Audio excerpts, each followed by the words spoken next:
Olá pessoal, aqui é o Velgas. Hoje é dia 14 de dezembro de 2025. São 6 horas da manhã, horário de Brasília. Os últimos acontecimentos em 13 de 12 de 2025, ou seja, na data de ontem. A Rússia atacou uma escola esportiva em Sumy, na cidade de Sumy, que é a capital da província de Sumy. O chefe da OTAN alerta para a Europa se preparar para a guerra com a Rússia. 3 mortos e 24 feridos em ataques contra civis, ataques criminosos russos. E a Bielorrússia liberta prisioneiros políticos. Em contrapartida, os Estados Unidos da América vão suspender as sanções contra o potássio da Bielorrússia. Bom, vamos então ao primeiro assunto de hoje, que é a Rússia ataca a escola esportiva na região de Sumy, durante sessão de treinamento. As forças russas lançaram um ataque criminoso com drones contra a infraestrutura civil na localidade, ali na região de Sumy, da capital, né? Em Shotka, na região de Sumy, da Sumy província, mas da Sumy capital também, é junto, né? Visando uma escola esportiva local, onde crianças estavam em meio a um treinamento. O ataque envolveu 2 drones que atingiram a escola. Foi um ataque deliberado a um local onde havia crianças. 2 drones foram direcionados para aquele local. Todas as crianças, bem como os treinadores, professores, foram evacuados em segurança, sem que fossem registradas mortes ou feridos.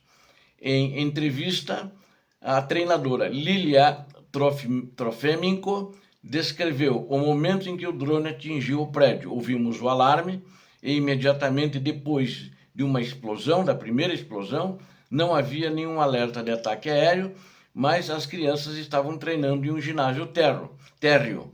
Por sorte, eles estavam embaixo do trampolim, perto da parede. Conseguimos evacuar todos e até pegar os pertences de cada um.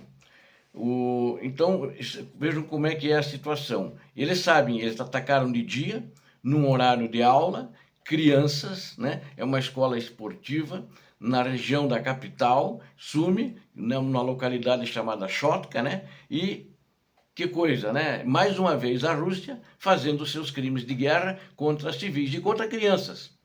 Porque ali havia professores, treinadores e crianças. Nada mais do que isso. É uma coisa muito lamentável e triste e do ponto de vista humano. Mas russos não têm humanidade. Liderados pelo seu ditador, eles não querem nem saber o que está acontecendo. Eles querem sangue, eles querem a morte, eles querem a mentira. É disso que, de fato, eles têm se alimentado. É a verdade, né? A Europa deve se preparar para um conflito armado em grande escala, né? Isso é um alerta do chefe da OTAN, que ela tem que se preparar para uma guerra com a Rússia. Para um conflito armado em grande escala, como eu disse, pois esse é o próximo alvo da Rússia, afirmou o secretário-geral da OTAN, Mark Rutte, e disse ele: precisamos estar preparados para a escala da guerra que nossos avós e bisavós enfrentaram, disse Rutte em um discurso em Berlim, alertando que a Europa já está em perigo. E é claro, né, com todos esses drones que ficam assustando, os drones russos têm sobrevoado aeroportos, né, aeroportos civis, mas têm sobrevoado também bases militares, quartéis dos exércitos da OTAN, de cada um dos países, ou seja, e mesmo aviões como os MiG-31 que invadiram o espaço aéreo da Estônia. E durante alguns minutos, mas daí caças F-35 levantaram voo para fazer frente a eles, e aí eles se retiraram. Então, o chefe da OTAN ele reiterou que Moscou poderia estar preparada para uma guerra com a aliança dentro de 5 anos.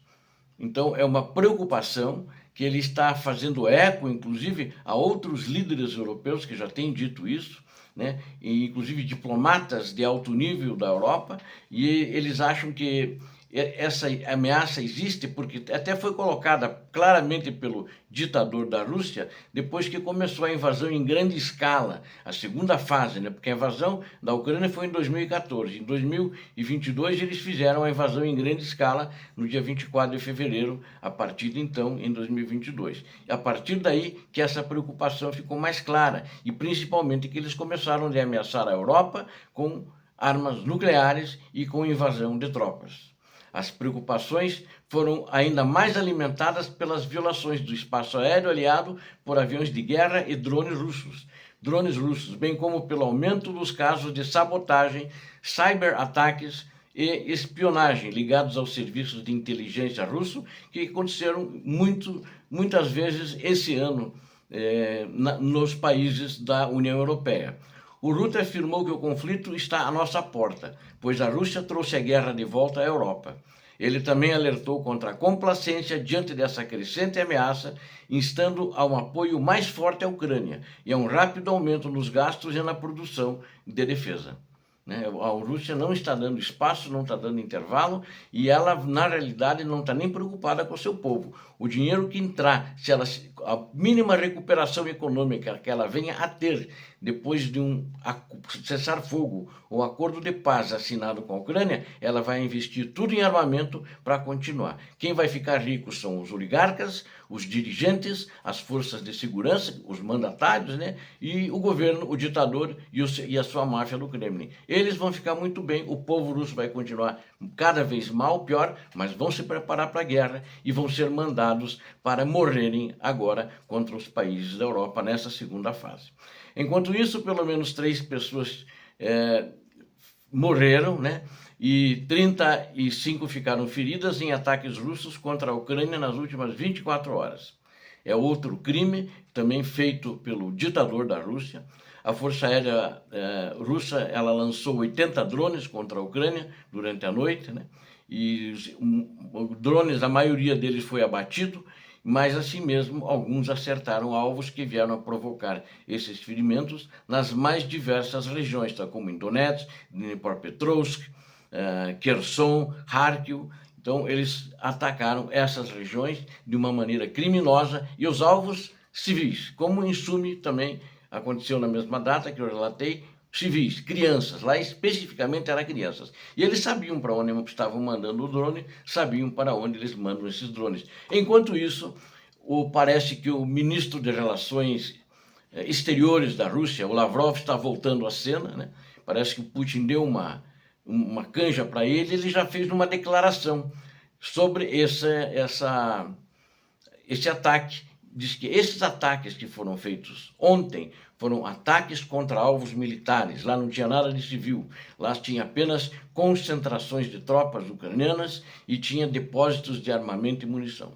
A mentira, ele ficou uns dias de molho e já está tentando voltar revigorado, falando aquilo que a Rússia mais sabe fazer, a mentira, através do seu ministro de Relações Exteriores. Enquanto isso, a Belarus, que é vizinha da Ucrânia, já foi Ucrânia há muito tempo atrás, ainda quando a Rússia nem existia, no tempo da Rus de Kiev, né? E a Bielorrússia também não existia. E eles libertaram presos políticos, incluindo a Kalishkava Babarika e também mais o ganhador do Prêmio Nobel da Paz, que acabou sendo preso apesar de ter ganho o Prêmio Nobel da Paz, porque ele é contra o governo corrupto e que não foi eleito legitimamente pelo povo da Bielorrússia. Isso aconteceu na data de ontem, no dia 13, incluindo várias figuras de destaque em troca da suspensão das sanções americanas ao potássio bielorrusso, ou seja, eles libertaram, agora os americanos vão suspender o potássio. O potássio é muito importante.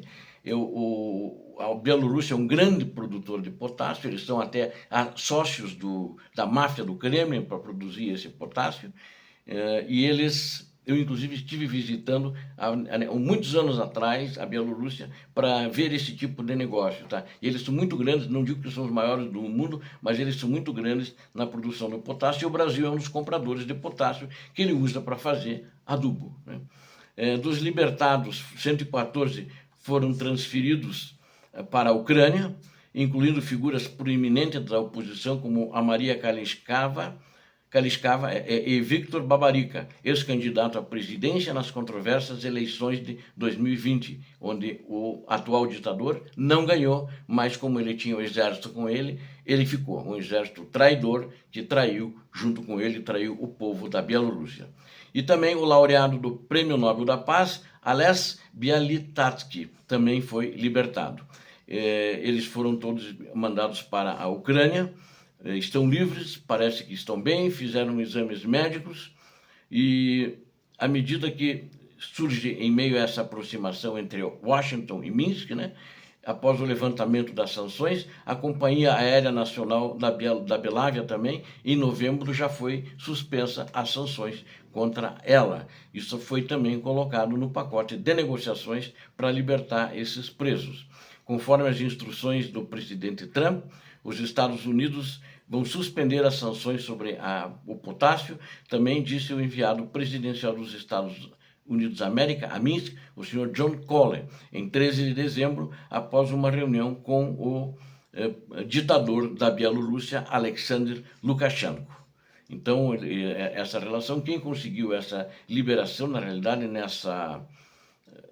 com o ditador da Rússia, são os Estados Unidos da América, o Trump, através do seu enviado especial. E o potássio é uma das principais exportações da Bielorrússia, na sua pauta de exportações e de renda da Bielorrússia. É o recurso mineral mais significativo que é feito por uma estatal, né? A estatal chama-se Belaruskali e ela é uma das maiores fornecedoras mundiais desse produto que é usado para produzir potássio. Obrigado a vocês que assistiram a esse vídeo. Conto com vocês para inscrever-se no canal, deem um like, compartilhem com suas redes sociais, façam seus comentários. Deus abençoe a todos vocês, Deus abençoe a Ucrânia, Deus abençoe o Brasil. Paz e bem, paz para toda a humanidade.